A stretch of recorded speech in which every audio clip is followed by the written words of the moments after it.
안녕하십니까. 여러분, 지금 대한민국에서 정말 말도 안 되는 일이 벌어지고 있습니다. 삼성전자 노조가 성과급으로 영업이익의 15%를 달라고 하고 있습니다. 1인당 최대 6억 원입니다. 6억 원이 어디 달동네 뽀삐 이름입니까? 양심이 아주 그냥 뒤졌습니다. 화 안 나십니까?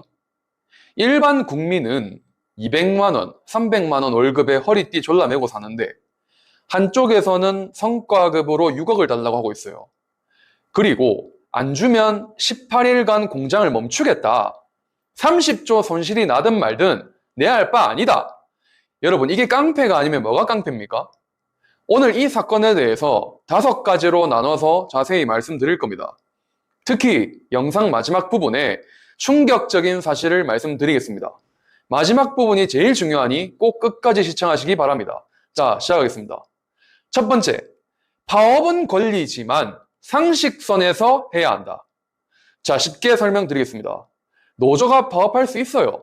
헌법이 보장합니다. 저도 인정합니다. 그런데 여러분, 동네 식당에서 일하는 직원이 사장님한테 내 월급 올려달라고 요구할 수 있죠. 그런데 안 올려주면 가게 18일간 문 닫을 거고 손님 다 쫓아낼 거고 옆 가게까지 망하게 할 거다. 이렇게 협박하면 그게 노동운동이라고 할 수 있습니까? 이거는 범죄 아닙니까? 지금 삼성 노조가 딱 그 짓거리를 하고 있습니다.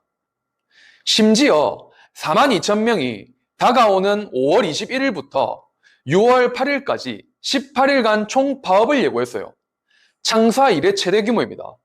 특히 반도체 팹은 한 번 멈추면 다시 정상화하는 데는 한 달이 걸립니다. 정말 답답해 죽겠습니다. 권리에는 책임이 따른다는 가장 기본적인 상식 어디 갔습니까? 정말 보기만 해도 피가 거꾸로 솟습니다. 두 번째, 영업이익 15% 성과급 요구. 이건 미친 짓이다. 여러분 한번 보시죠. 영업이익의 15%를 성과급으로 달라. 이게 무슨 말이냐 하면요. 삼성전자 연간 영업이익이 300조 원으로 추산됩니다. 그 15%면 45조 원입니다. 1인당 메모리 사업부 6억 2천만 원, 비메모리부도 3억 원입니다. 쉽게 비유드릴게요. 동네 가게 사장님이 1년 장사해서 1억 벌었어요. 그런데 직원이 1,500만 원 보너스 주세요가 아니라 앞으로 매년 무조건 1,500만 원 이상 상한선 없이 주는 걸 계약서에 박아주세요. 이렇게 요구한다면 그 가게가 굴러가겠습니까? 반도체는 호황과 불황이 극심한 산업입니다.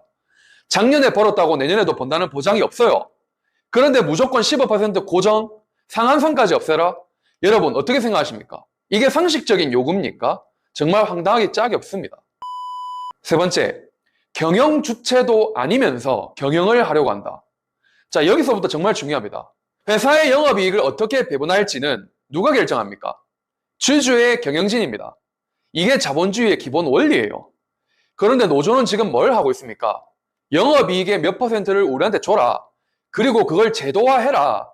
이건 임금 협상이 아닙니다. 이건 경영권에 손을 대겠다는 겁니다. 여러분, 아파트 경비원이 입주자 회의에 들어가서 관리비 인상률을 내가 정하겠다라고 하면 그게 말이 됩니까?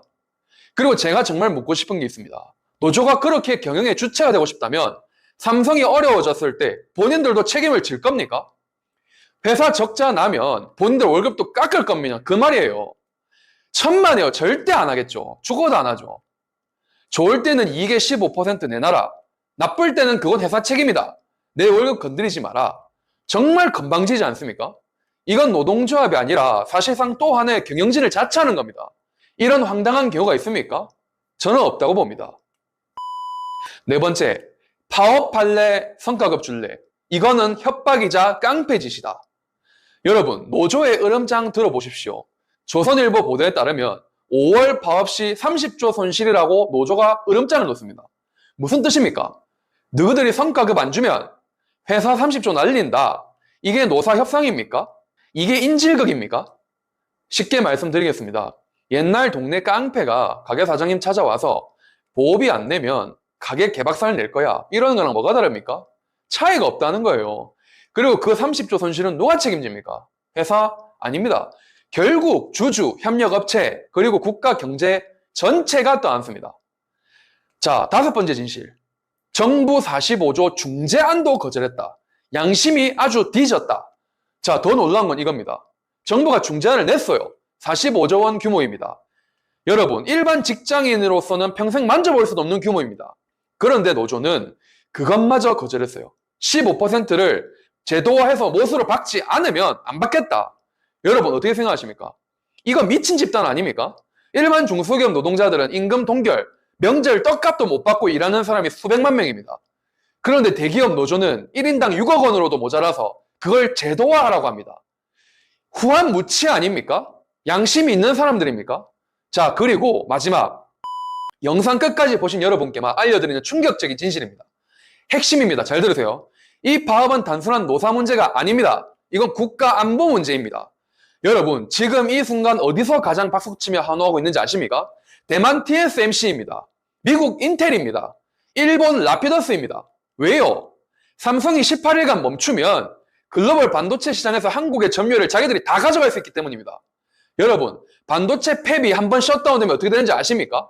단순히 18일만 손실 보는 걸로 끝납니까? 아닙니다. 반도체 라인은 24시간 365일 미세 환경을 항상 유지해야 합니다. 한번 멈추면 다시 정상 가동까지 최소 한 달 이상, 일부 공정은 영구 손상까지 입을 수 있습니다. 그 사이 글로벌 고객사들은요, 다 떠납니다. 애플, 엔비디아, 퀄컴 전부 떠납니다. 한번 떠난 고객은요, 다시 안 돌아옵니다. 더 무서운 건 뭔지 아십니까? 지금 트럼프 2기 미국 행정부는 한국 반도체를 어떻게 보고 있겠습니까? 아, 한국은 노조 때문에 공급이 불안하구나. 우리는 미국 안에 인텔 마이크론을 키워야겠다. 이렇게 되는 겁니다. 이건 한국 반도체 산업의 영구 사망 신호예요. 여러분, 가슴 아프지만 이게 현실입니다. 노조가 1인당 6억 외치는 순간 한국이라는 나라의 미래 50년이 통째로 흔들리고 있습니다.